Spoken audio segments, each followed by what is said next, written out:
In the fractured heart of what humanity once called Chicago, Jax Harlan stood beneath a sky scarred by the ceaseless patrol of Etherian cruisers. Their hulls gleamed like polished obsidian blades against the bruised twilight, engines humming a low dirge that vibrated through every bone in his body. 32 years old, broad-shouldered, and marked by the soot of rebellion, Jax was no hero from the old holovids. He was a mechanic, a shadow walker, who kept the Resistance's stolen hoverbikes running in the damp underbelly of the city's abandoned maglev tunnels. 5 years of occupation had carved the softness from him, leaving only steel resolve and the ghost of a promise he had whispered over the ashes of his wife and daughter. "I will never kneel." Yet here he was, summoned by the imperial lottery that no one dared refuse.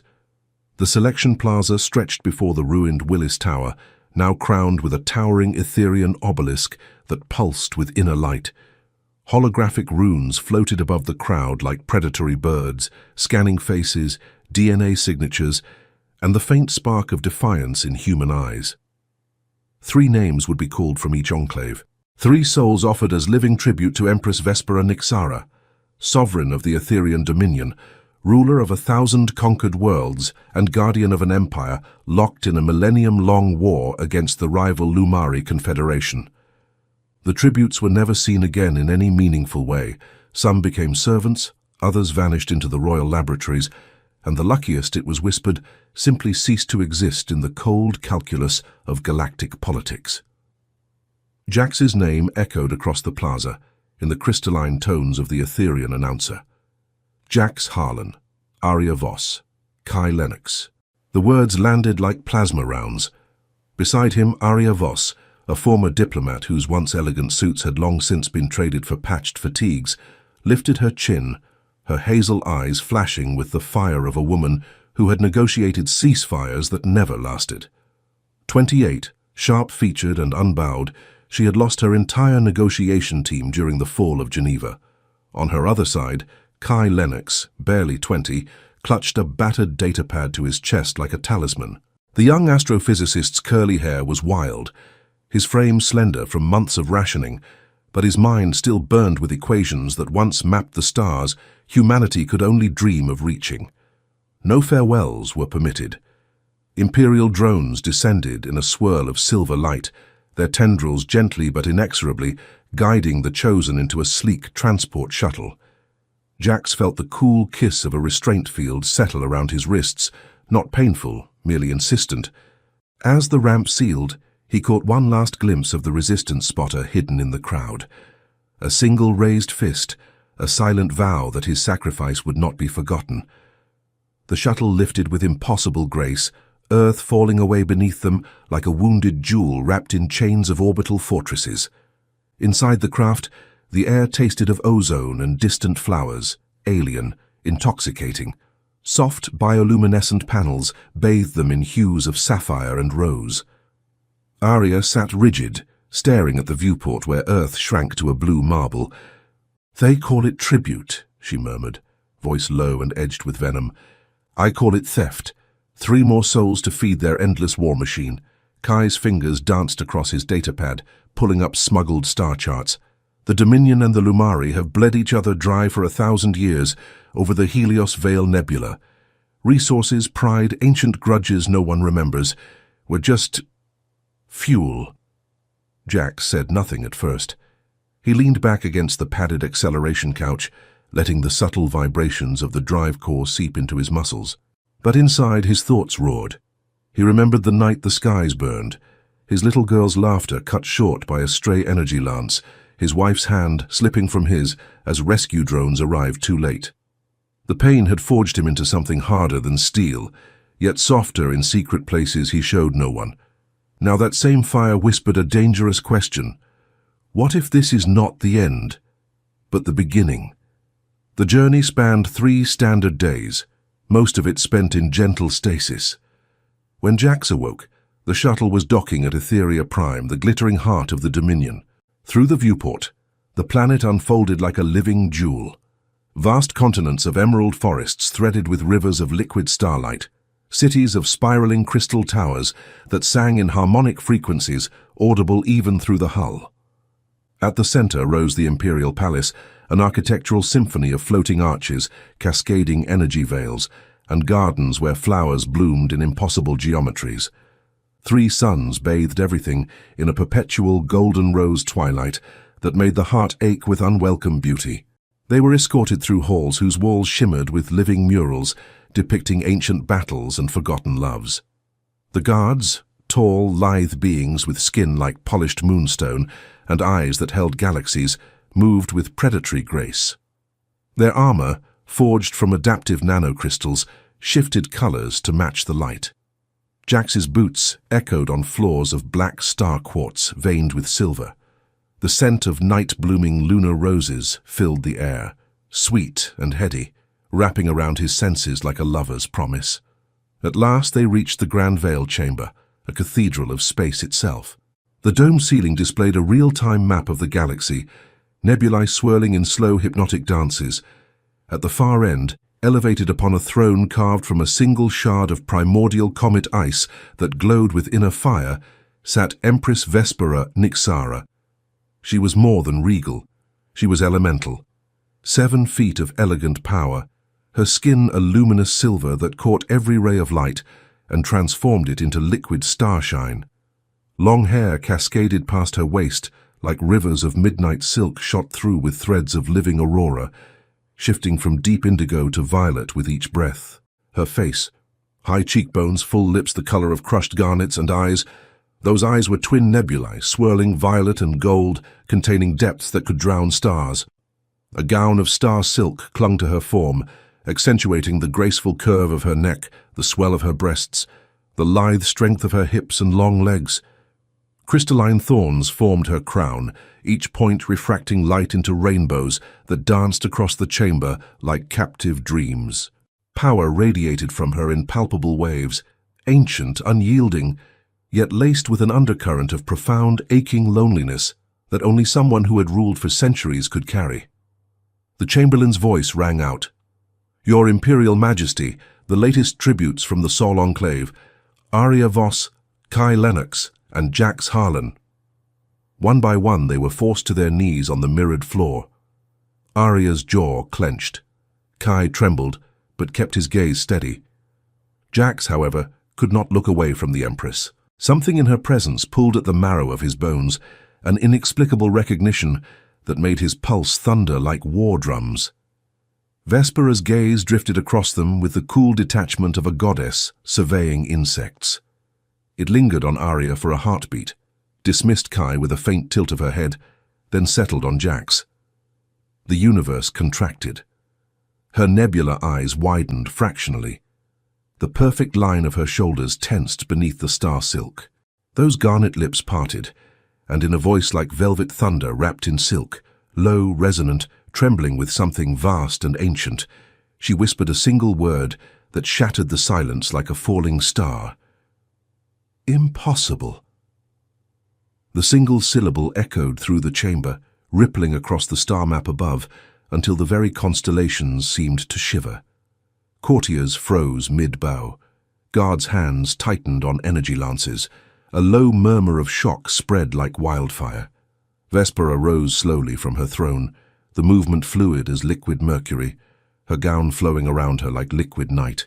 Her gaze never left Jax's face, and in that locked stare he felt galaxies collide, recognition, disbelief, and beneath it all, a spark of something dangerously, incandescently warm. Jax's heart hammered against his ribs. The air between them crackled with unseen lightning. He did not understand the word, did not know why this alien empress, conqueror of worlds, looked upon a broken human mechanic as though he were both salvation and apocalypse. Yet in that moment, kneeling on cold star quartz while 3 suns painted the chamber in gold and rose, Jax Harlan felt the first stirrings of a destiny he had never asked for, and a pull toward the magnificent, terrifying being before him that no chains in the galaxy could ever break. The Empress took one graceful step forward, her voice now a hushed command that only he seemed to hear. "Bring him closer." Guards moved instantly, lifting Jax to his feet with surprising gentleness. As they guided him toward the throne, Vespera's eyes never wavered. In their swirling depths he saw prophecies awakening, ancient bloodlines singing. and the fragile, impossible promise of a love that could rewrite the stars themselves. The chamber held its breath, and Jax Harlan, once merely a man from a conquered world, stepped into the light of legend.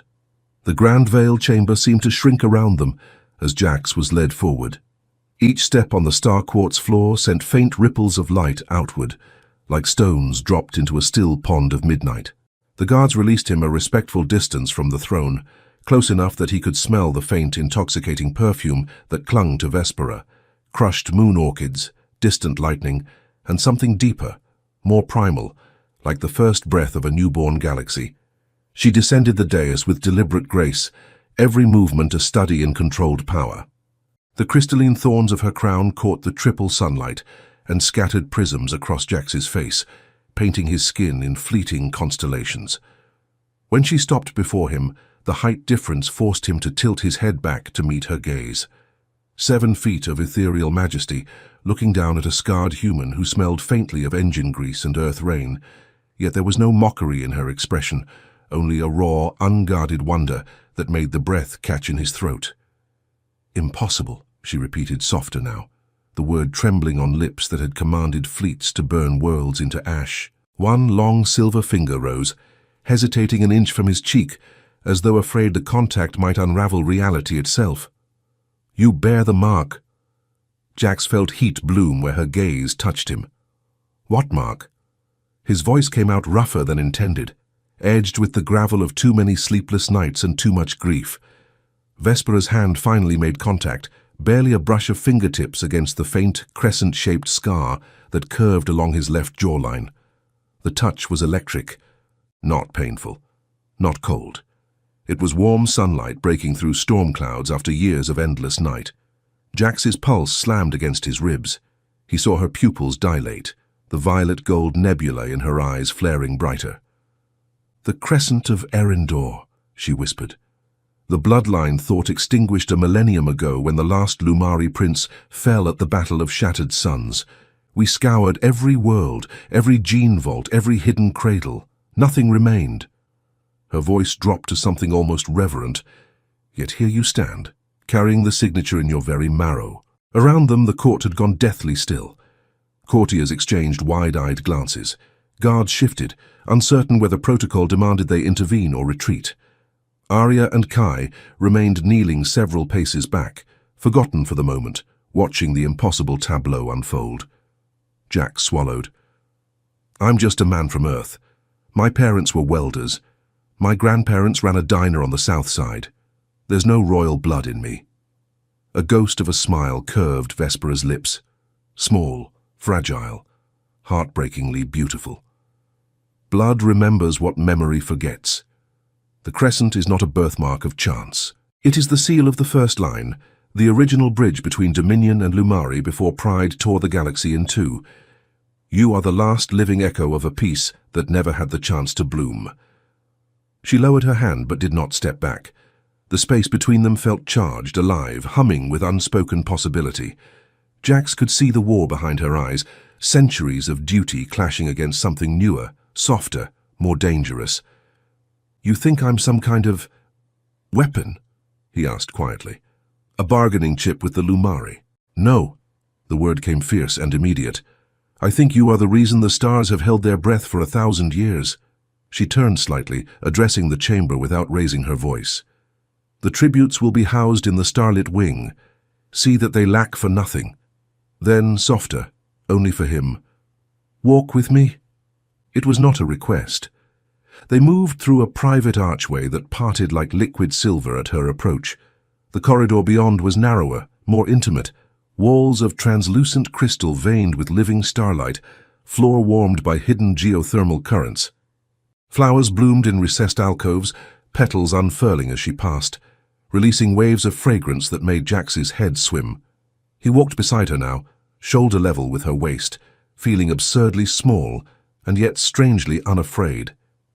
"You are not what I expected," she said after a long silence. "Neither are you," he replied before he could stop himself. She glanced down, one elegant brow arching. "And what did you expect? A monster in a crown?" "Something colder, Something that saw us as ants. He met her gaze steadily. Instead, I see someone who's been carrying the weight of a war longer than my entire species has existed. A flicker of surprise crossed her features, quickly masked. You speak plainly. Most tremble. Most beg. I stopped begging the day my family burned, Jack said. The words came out quieter than he intended, but they carried the weight of 5 lost years. Begging doesn't bring anyone back. Vespera was silent for several paces. When she spoke again, her voice was almost tender. I have read the reports of your world's fall, the resistance in the tunnels, the man who kept their machines alive long after hope should have died. She paused. I did not know his name until today. They reached a balcony that overlooked the palace gardens. 3 suns hung low, bathing the floating islands and cascading waterfalls in molten gold. Vespera leaned against the balustrade of polished meteorite, gazing out at her empire. I have ruled alone since the day my consort was assassinated by Lumari Shadowblades, she said. 3 centuries of solitude dressed in power. I told myself it was necessary, that love was a luxury an empress could not afford. She turned to face him fully. And then the lottery called your name, and something inside me remembered. Jax felt the ground tilt beneath him. Remembered what? Her eyes searched his. That I was once capable of more than conquest. The admission hung between them like a fragile thread. Jax took a single step closer, close enough to feel the warmth radiating from her silver skin, to see the faint tremor in her long lashes. I don't know what you think I am, he said, voice low, but I'm not here to be used, not as tribute, not as a bloodline key, not even as a weapon.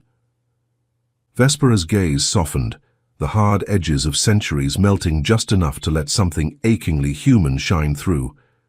Then what are you here for, Jax Harlan? He didn't have an answer, not in words. Instead, he reached up slowly, deliberately, and brushed a strand of aurora-threaded hair from her face. His calloused fingertips grazed the perfect curve of her cheek. She did not flinch. She did not pull away. Instead, she closed her eyes for one heartbeat, leaning ever so slightly into the touch as though it were the first kindness she had known in lifetimes. When her eyes opened again, they were molten violet, pupils blown wide. Stay, she whispered, not as tribute, as guest, as witness, as whatever you will allow yourself to be. Jax felt the pull of her like gravity, relentless, beautiful, terrifying. And if I walk away? Her smile was small, sad, radiant. Then the stars will keep their silence a little longer, but I will always wonder what might have been. They stood like that for what felt like hours, 2 beings from opposite ends of history, separated by light years and grief, yet bound in that single suspended moment by something neither could yet name. Behind them, soft footsteps approached. The Chamberlain appeared at the archway, bowing low. Majesty, the Lumari envoy has sent an urgent communiqué. They demand an audience within the hour. Vespera's expression shuttered instantly, the Empress sliding back into place like armor, locking into formation. But before she turned away, she looked at Jax once more, and in her eyes he saw the promise of a storm yet to break. Escort him to the starlit wing, she commanded, the suite adjoining mine. The Chamberlain blinked, startled, but bowed deeper. As you command. As the guards moved to lead Jax away, Vespera spoke one final time, voice pitched for his ears alone. Tonight, when the 3rd sun sets, look to the eastern tower. I will be there. She swept past him in a whisper of star silk and moonlight, leaving behind the scent of moon orchids and the echo of a heart that had not dared to beat in centuries. Jax watched her go, chest tight, with something dangerously close to hope. And somewhere deep inside the mechanic who had once sworn never to kneel again, a new vow took root, one whispered not to resistance fighters or dying worlds, but to the magnificent, lonely Empress who had looked at him and seen not an enemy, not a tool, but the impossible promise of home. The starlit wing was not a prison. It was a dream made of crystal and starlight, a labyrinth of floating chambers connected by bridges of woven light. Jax's suite opened onto a private terrace suspended above the palace gardens.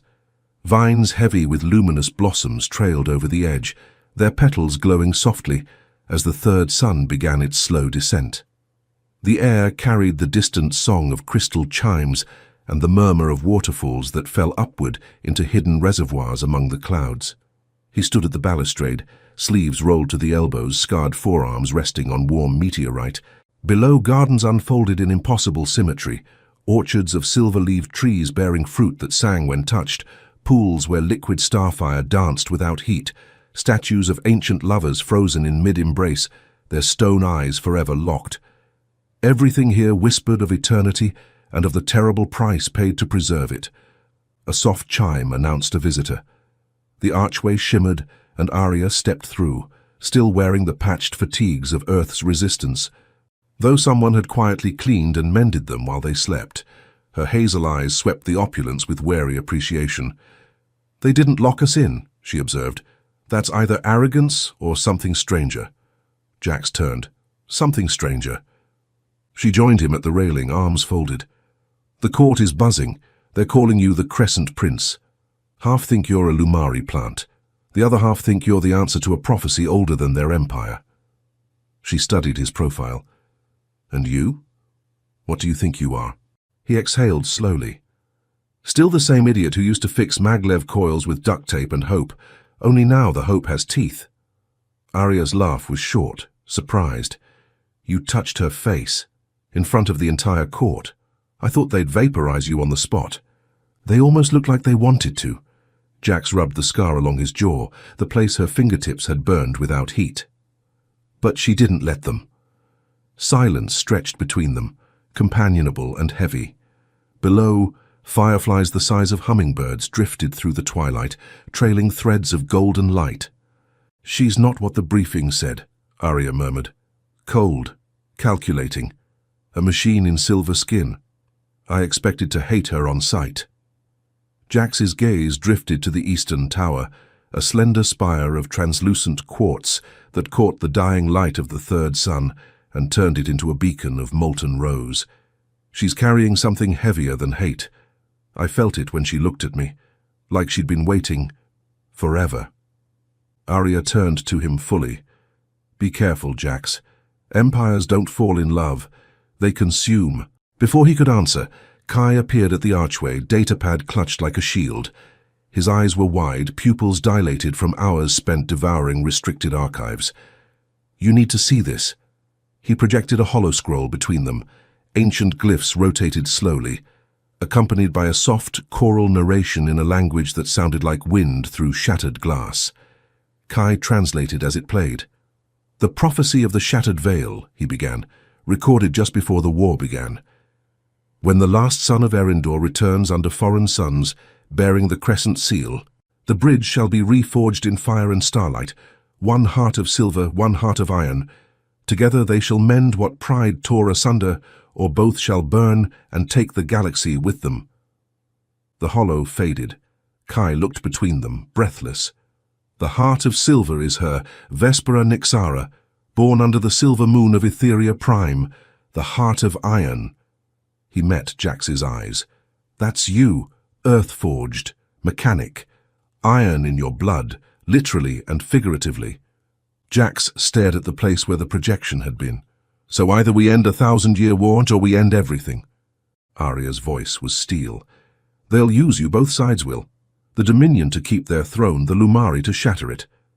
Jax said nothing for a long moment.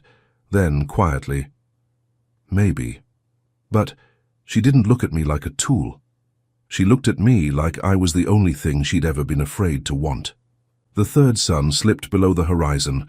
The sky darkened to deepest indigo, and stars, real stars, not the pale ghosts visible from Earth, blazed overhead in reckless profusion. Somewhere in the distance, a low, resonant note sounded. The call of the eastern tower's great chime. Jax straightened. "I'm going." Arya caught his arm. "You don't have to do this alone." "I know." He covered her hand with his own, brief and warm. "But tonight isn't about the resistance or the prophecy. It's about two people who've spent too long pretending they don't feel anything. Kai stepped forward. If you don't come back, I'll come back, Jack said, and if I don't, tell them the Crescent Prince chose his own ending. He left them on the terrace, moving through corridors that seemed to anticipate his path. Doors parting, lights brightening just enough to guide without blinding. Guards saw him coming and stepped aside without a word, their nebular eyes reflecting something close to awe. The eastern tower rose like a needle of captured moonlight. At its base, a single spiral stair wound upward, each step a slab of black star quartz veined with silver. Jax climbed without hurry, feeling the weight of centuries pressing against his ribs. At the summit, the tower opened into an open pavilion ringed by a low wall of living crystal. Vespera stood at the far edge, back to him, gazing out over the sleeping gardens. She had shed the imperial gown for something simpler, a robe of midnight silk that clung like liquid shadow, leaving her arms bare, the elegant line of her spine visible beneath the fabric. Her hair spilled unbound down her back, aurora threads flickering softly in the starlight. She did not turn when he stepped onto the pavilion. "You came," she said, voice barely above a whisper. "You asked me to." A tremor ran through her shoulders. "I should not have. It is dangerous for both of us." Jax crossed the distance slowly, boots silent on warm crystal. He stopped an arm's length away. "I've lived in danger since the day the sky caught fire. This feels different." She turned then. In the starlight, her skin glowed like polished moonstone kissed by dawn. Her eyes were no longer the cold nebulae of the throne room. They were molten, vulnerable, brimming with centuries of unshed tears. The robe slipped slightly from one shoulder, revealing the delicate curve of her collarbone, the faint silver scar of an old wound that mirrored, impossibly, the crescent on his jaw. "You are not afraid of me," she said, almost accusing. "I'm terrified of you," Jax answered honestly, "but not for the reasons you think." She took one step closer. The space between them shrank to a breath. "Tell me." He lifted his hand, slow enough she could stop him. She didn't. His palm settled against her cheek, warm, impossibly soft, alive with the faint pulse of starlight beneath her skin. "I'm terrified because I've spent 5 years telling myself nothing could ever matter again. And then I looked up at a throne made of comet ice and saw you, and everything started mattering all at once." A sound escaped her, half sob, half sigh. She leaned into his touch, eyes fluttering closed. "I have ruled alone for so long, I forgot what it felt like to be touched without agenda, without fear." Jack slid his hand to the nape of her neck, fingers threading gently into midnight silk and living aurora. "Then let me remind you." He drew her down, slowly, giving her every chance to pull away. She didn't. Instead, she met him halfway, her lips brushing his in a kiss that began tentative, almost reverent, then deepened into something raw and starving. She tasted of starlight and sorrow and fierce, unshakable hope. Her arms came around him, strong and trembling, lifting him effortlessly until his feet left the floor. He wrapped his legs around her waist for balance. She carried him as though he weighed nothing, pressing him gently against the crystal wall. The robe slipped further, pooling at her elbows, bearing the elegant strength of her shoulders, the proud curve of her breasts beneath thin silk. They kissed like two galaxies colliding, slow at first, then desperate, hands mapping forgotten territory. Her fingers traced the scars on his arms, the hard planes of his chest through worn fabric. His hands learned the dip of her waist, the flare of her hips, the silken heat of her skin where the robe had fallen away. When they finally broke apart, both breathing hard, foreheads pressed together, Vespera whispered against his mouth, "Stay with me tonight. Not as tribute, not as prophecy. Just stay." Jax cupped her face, thumbs brushing the delicate skin beneath her eyes, where starlight had begun to shimmer like unshed tears. "I'm not going anywhere," he said. And beneath the dying glow of the third sun, with the galaxy watching in silent witness, two lonely hearts reached across a millennium of war and found, against every law of empires and stars, the fragile, incandescent beginning of something that might yet save them all. Dawn arrived on Etheria Prime, not with a single sunrise, but with the slow, symphonic awakening of 3 suns. The first rose pale and gentle, bathing the eastern tower in silver mist. The second followed in molten gold, igniting the crystal spires until they sang. The third, largest and fiercest, crested the horizon in deep rose, flooding the pavilion where Jax and Vespera lay entwined on a bed of living star moss that pulsed softly beneath them. They had not slept. They had talked until words failed, then loved until bodies spoke what centuries of silence had forbidden.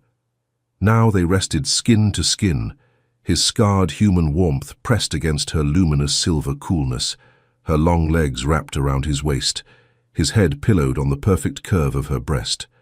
Her fingers traced idle patterns across his back, following old scars as though committing each one to memory. His hand rested over her heart, feeling the steady, alien rhythm that had begun to sync with his own. "You are still here," she murmured against his hair, wonder threading every syllable. "Where else would I be?" Jax lifted his head to meet her gaze. In the triple dawn, her nebula eyes were soft violet, flecked with gold like captured sunlight. No longer distant galaxies, now they were home. She smiled, small, radiant, unguarded. "I dreamed you would vanish with the night, that I would wake to find the crescent was only another cruel mirage." He kissed the hollow of her throat, tasting starlight and salt. "I'm not going anywhere, not unless you send me." "Never," she said fiercely, fingers tightening in his hair. "I have waited a millennium for this moment. I will fight every fleet in the galaxy before I let it slip away." A soft chime broke the stillness, the private comm signal reserved for matters that could not wait. Vespera tensed, but Jax felt her deliberately relax against him. "Answer it," he said. "Whatever it is, we face it together." She touched a crystal node on the moss. A hollow window bloomed above them. The Chamberlain's face appeared, grave and urgent. And, "Majesty, the Lumari Armada has crossed the Helios Veil. 3 battle groups led by High Admiral Kale Vorin himself. They broadcast a single demand, the immediate surrender of the Crescent Prince, or they will raise Etheria Prime to cinders." Jax felt Vespera's heart stutter beneath his palm. He sat up slowly, pulling her with him until they knelt facing one another. "How long?" she asked. 6 hours until they reach firing range." The hollow winked out. Silence fell, thick and heavy. Vespera looked at him, eyes blazing. "I will not give you up." "You won't have to." Jax cupped her face. "But we're not going to win this with defiance alone. We end it the way the prophecy said, by reforging what was broken." She searched his gaze. "You would stand before them? Before the ones who would see you as a trophy or a corpse? I'd stand before the entire galaxy if it meant keeping you safe." He kissed her, hard, claiming, a promise sealed in fire. "Call the Council, call the Lumari. Tell them the Crescent Prince requests parley on neutral ground, the Veil itself." Her breath caught. "The Nebula Core. No one has entered the heart of the Helios Veil since the war began. The energies there are unpredictable." "Then we'll be the first in 1,000 years." Jax stood, offering his hand. "Together." She took it. The next hours passed in a blur of preparation. Jax refused ceremonial armor. He wore the same worn jacket he'd arrived in, stained with earth grease, patched in a dozen places, because it reminded him who he was. Vespera donned a gown of living star silk that shifted between silver and deepest indigo, a crown of crystalline thorns, yet she left her hair unbound, aurora threads flickering like banners of hope. They boarded the Imperial flagship Ecliptic Dawn, a leviathan of obsidian and light, escorted by a defensive sphere of cruisers. Arya and Kai stood with them on the command deck, Arya armed with diplomatic archives she had spent the night memorizing, Kai clutching star charts that mapped the Veil's deadly currents. As the ship approached the nebula's edge, the viewports filled with swirling violet and crimson storms, lightning arcing between newborn stars. The Helios Veil was no mere cloud of gas. It was a living wound in space-time, birthplace of miracles and graves of empires. They transmitted the parley code. For long minutes, silence answered. Then a Lumari battlecruiser emerged from the maelstrom, sleek, angular, its hull the color of frozen twilight. A single shuttle detached and crossed the void. On the neutral platform, suspended at the Veil's exact center, a disk of stabilized null space ringed by containment fields, two delegations faced one another. High Admiral Kale Vorin was tall even for a Lumari, skin like burnished copper, eyes molten amber. His armor bore the scars of 1,000 battles. Behind him stood his council, faces carved from stone. Vespera stepped forward first, Jax at her side, hand resting lightly on the small of her back. "Admiral," she said, voice carrying across the void like crystal bells. "You came for the Crescent Prince. Here he stands, not as prisoner, not as weapon, but as equal. Hear him." Kale's gaze locked on Jax. "You bear the mark of Erindor. Our last prince died believing his line ended. Prove you are more than Dominion trickery." Jax met those amber eyes without flinching. "I'm no prince. I'm a mechanic from a backwater planet your people never bothered to conquer until 5 years ago. I lost my wife and daughter to your war the same way he nodded toward Vespera, lost her consort to yours. I didn't ask for this mark. I didn't ask for any of this. But I'm here because I believe something neither side has dared to believe in 1,000 years, that we can stop."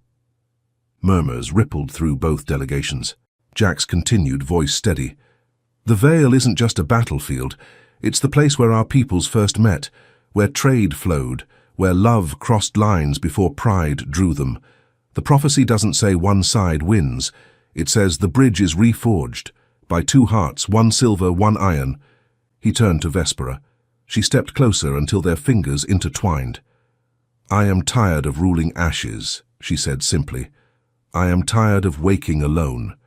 If peace costs me my throne, so be it. But I will not lose him."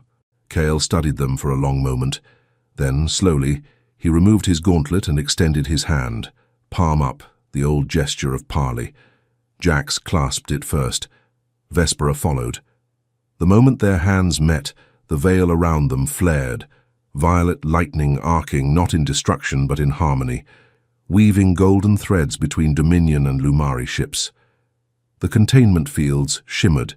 Deep within the nebula, a newborn star flickered to life, small and fierce and impossibly bright. Kyle exhaled. The stars themselves bear witness. Negotiations lasted 3 days, tense, exhaustive, punctuated by moments of raw honesty. Treaties were drafted on crystal tablets that would endure 1,000,000 years. Borders were redrawn not by conquest, but by mutual consent. The Helios Veil would become neutral ground, a living monument to the peace it had birthed and nearly destroyed. When the final accord was sealed, cheers rose from every ship in both fleets, human voices mingling with Etherian song and Lumari battle hymns. Back on Etheria Prime, beneath the triple suns, Jax and Vespera stood on the same Eastern Tower pavilion. The galaxy had changed. The war that had defined them both was over. She wore no crown now, just the midnight silk robe from their first night, hair loose and glowing. He wore clean clothes but kept the old jacket slung over one shoulder, a reminder. "I abdicated yesterday," she told him quietly. "A council of equals will rule. I am free." Jax pulled her close, forehead against hers. "What will you do with all that freedom?" Her smile was sunlight breaking through storm. "Love you, travel with you, see your Earth through your eyes, maybe even learn how to fix a maglev coil." He laughed, full, unguarded, the sound of a man finally home. "Careful. That's dangerous work." "I have faced worse." She kissed him slow and deep, hands framing his face. "I have faced 1,000 years without this." They stayed like that until the third sun set, painting the gardens in rose and gold. Somewhere below, Arya and Kai walked hand in hand through the orchards, already planning how humans and Etherians might build a future together. In the distance, Lumari shuttles ferried diplomats and artists, not soldiers. Jax lifted Vespera effortlessly. She wrapped her legs around him, laughing softly against his mouth. "Take me inside," she whispered. "Make me forget there was ever a war." He carried her through the archway, into the suite that was now theirs alone. No titles, no prophecies, just two hearts that had crossed an impossible distance to find one another. And as the stars wheeled overhead, brighter now, unburdened, the galaxy turned toward a new dawn, one written not in conquest but in the quiet, unbreakable promise of love that had refused to die. Ahorita les platico qué pedo, güey. Es que hagan de cuenta, chat. Por eso estuvo bien atento que iniciara el viaje, güey. Pero cuando me dijo, espérate, a lo mucho se tardan unos 5 minutos en traer las otras llaves.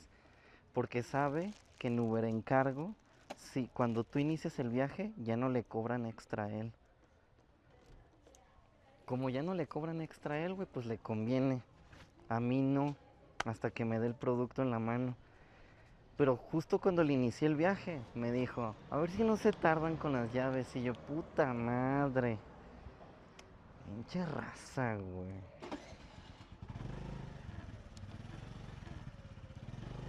Pasa de verga.